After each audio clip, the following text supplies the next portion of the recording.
Bharatiya Janata party का गढ़ था, है और भविष्य में भी भारतीय जनता पार्टी यहाँ मजबूत है, रहेगी। उनको पूरा उम्मीद है, पूरा विश्वास है कि आने वाले चुनाव में हम चारों सीट एनडीए जीतने वाली है, दोनों लोकसभा और चारों सीट हम जीतेंगे।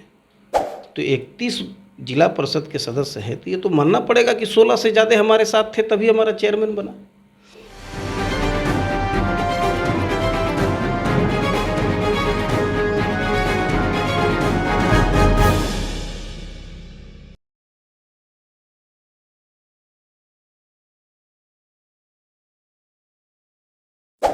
नमस्कार, NWS न्यूज़ इंडिया के इस विशेष कार्यक्रम परिचर्चा में आपका स्वागत है।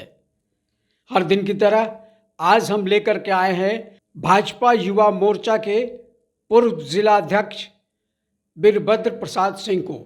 वीरभद्र प्रसाद सिंह पिछले 27 वर्षों से राजनीतिक क्षेत्र में विभिन्न पदों को अपना योगदान दे चुके हैं।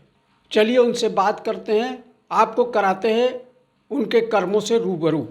वीरभद्र जी, आपका NWS न्यूज़ इंडिया परिवार में स्वागत है।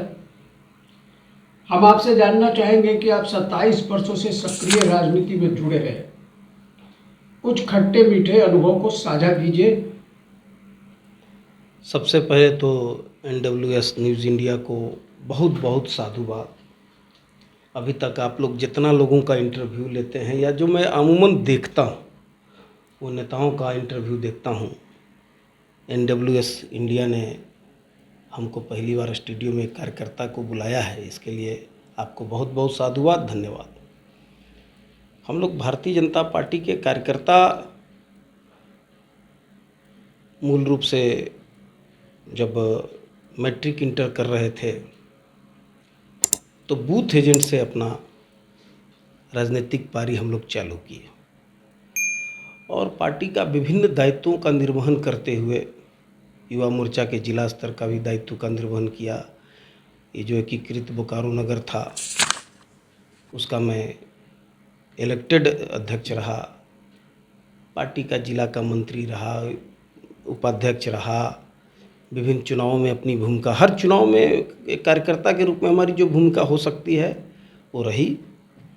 और पार्टी के रूप में, कार्यकर्ता के रूप में, पार्टी के कार्यकर्ता के रूप में अनुभव बहुत अच्छा रहा। भारतीय जनता पार्टी में एक परिवार का माहौल है, एक परिवार का वातावरण है, लोग एक दूसरे के सुख दुख और व्यक्तिगत चीज़ों में बड़ा सहयोग करते हैं, इसलिए अनुभव कुल मिलाकर अच्छा रहा। वीरभद्र जी, आप भाजपा नगर अध्यक्ष भी रहे, आप एक सफल चुनाव प्रबंधक के रूप में भी भाजपा में जाने जाते हैं।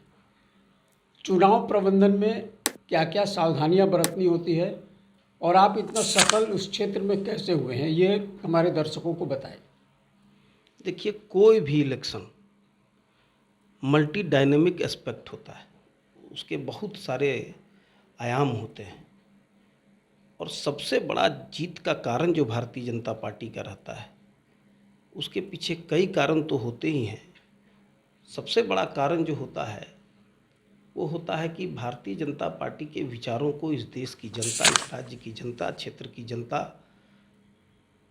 सहर्ष रूप से स्वीकार करती है और उसको सराखों पर बैठाती है। कार्यकर्ताओं का मेहनत होता है, नेताओं का जनता के प्रति जो समर्पण होता है और हमारी विचार और पार्टी विथ डिफरेंस जो हमारा एक बना है, तो उसके कारण हम जीतते हैं। किसी एक व्यक्ति का बहुत महत्वपूर्ण योगदान होता है, मैं कभी ऐसा नहीं मानता। किसी न किसी को जिम्मेवारी देती है पार्टी कि आप फलाना जिम्मेवारी संभालिए, लेकिन वही व्यक्ति महत्वपूर्ण होता है, मैं कभी ऐसा नहीं मानता। नहीं वीरभद्र जी, सफल मैनेजमेंट प्रबंधक आखिर सैकड़ों में से चुन के पार्टी एक निकाल के लाती है, दो निकाल के लाती है, तो कुछ तो खासियत है ना कि आपको लेकर के ही क्यों आई? सैकड़ों कार्यकर्ता है, कैसे पहचान बनाए आप इस क्षेत्र में? पहचान तो किसी व्यक्ति का, किसी भी कार्यकर्ता का काम करते करते बनता है। जब आप एक दायित्व को निभाते हैं तो पार्टी के ऊपर के नेता और संगठन आपके खूबियों को और कमियों को दोनों को देख लेती है और उसके आधार पर फिर पार्टी आपकी अगली भूमिका तय करती है अब बहुत सारे कार्यकर्ता हैं जो बहुत सक्षम थे, बहुत अच्छे थे, जो पहले भी आए, फिर आगे भी आएंगे। तो ऐसा कुछ नहीं है, लेकिन हाँ इतना ज़रूर है कि पार्टी जो भी जिम्मेवारी हमको दिया, हमने उसको पूरी तन्मयता से उसको उस जिम्मेवारी को निर्वहन करने की प्रयास किया। कभी सफल भी रहे, कभी असफल भी हुए। चुनाव प्रबंधन में आरएसएस की क्या भूमिका होती है? कहीं भी किसी क्षेत्र में चुनाव होता है तो आरएसएस की भूमिका क्या होती है, हमारे दर्शकों को जानकारी दें आप। देखिए, राष्ट्रीय स्वयंसेवक संघ की भूमिका इससे बाहर रह के नहीं समझा जा सकता है। राष्ट्रीय स्वयंसेवक संघ कार्यकर्ता निर्माण करती है और हम सब उनके विचार से ओतप्रोत रहते हैं। मूलतः मैं भी स्वयंसेवक भी रहा, तो उस दृष्टिकोण से हम कह सकते हैं। हालांकि पार्टी में खुलकर तो आरएसएस कभी नहीं आती चुनाव में, कभी नहीं। आरएसएस की भूमिका चुनाव में भारतीय जनता पार्टी के साथ मिलकर काम करने की तो कभी ऐसा नहीं रहा है। हाँ, उनका अलग प्रयास रहता है जो उनका 365 दिन चलता है कि इस देश की जनता को किसके साथ रहना चाहिए, क्या चल रहा है, किन परिस्थितियों में ये देश है, राज्य है, क्षेत्र है, उस पर वो बोलती है। लेकिन अमूमन ये नहीं बोलती कि भारतीय जनता पार्टी को आप वोट दीजिए, और ये परंपरा नहीं रहा है। वीरभद्र जी, बोकारो जिला जो है वो भाजपा का गढ़ रहा है। आज 5 विधानसभा क्षेत्र में 3 पर एनडीए का कब्जा है। आज वर्तमान दशा में भाजपा को आप कहाँ पाते हैं? क्योंकि आज जो मौलिक समस्या भाजपा का है कि विभिन्न गुटों में भाजपा बंट चुका है। इस पर आपका क्या विचार है? आप इसको कैसे देखते हैं? भारतीय जनता पार्टी बोकारो जिला जो है भारतीय जनता पार्टी का गढ़ था, है, और भविष्य में भी भारतीय जनता पार्टी यहाँ मजबूत है, रहेगी, ऐसा मेरा विश्वास है। 4.5 विधानसभा है, एक प्रखंड पड़ता है हमारा डुमरी का। मूलतः 4 विधानसभा पर अगर हम बात करें तो आज भी एनडीए का कब्जा है 3 विधानसभा में। गोमिया में है आसू का, और चंदन क्यारी और बोकारो में भारतीय जनता पार्टी जीती है। जहाँ तक बेरमो का बात है तो स्वर्गीय राजेंद्र बाबू के श्रद्धांजलि चुनाव हुआ था। जो वर्तमान विधायक हैं वो सहानुभूति की लहर में बैतरनी उनकी पार लगी थी।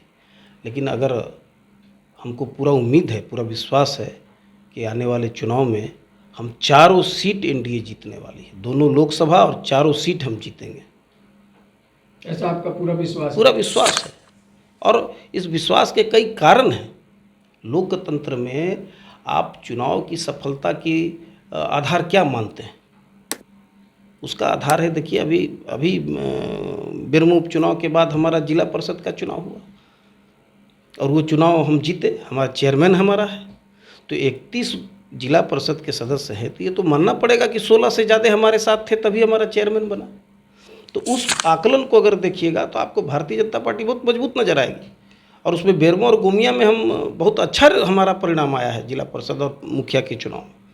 तो वर्तमान जो बेरमो का चुनाव हुआ वो श्रद्धांजलि चुनाव हुआ, सहानुभूति के लहर में जो है सो वर्तमान विधायक जयमंगल जी बैतरनी पार लग गए।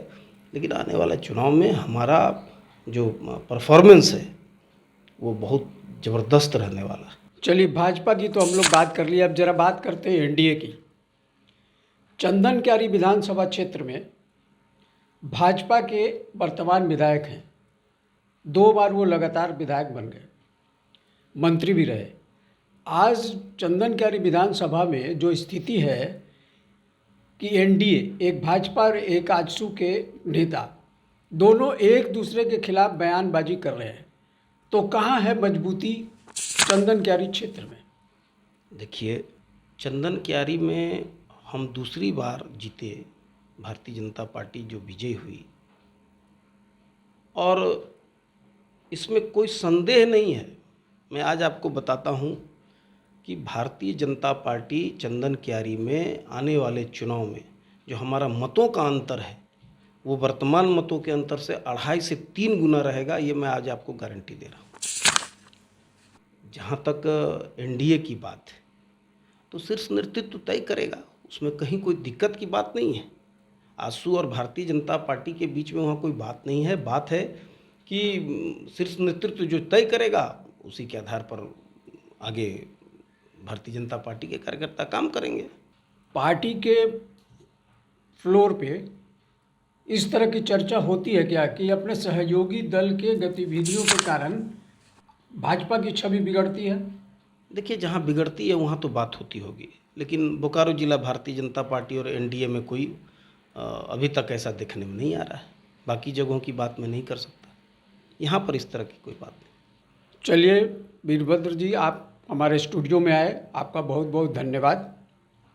अगली बार फिर किसी विशेष चर्चा पर आपको बुलाएंगे, बातचीत करेंगे। आज आप सुन रहे थे वीरभद्र प्रसाद सिंह जी को, जिन्होंने सक्रिय राजनीति में अपनी अहम भूमिका निभाई है। अगली कड़ी में फिर किसी विशेष शख्सियत से आपको कराएंगे मुलाकात। तब तक के लिए हमारी पूरी टीम को दीजिए इजाज़त। नमस्कार।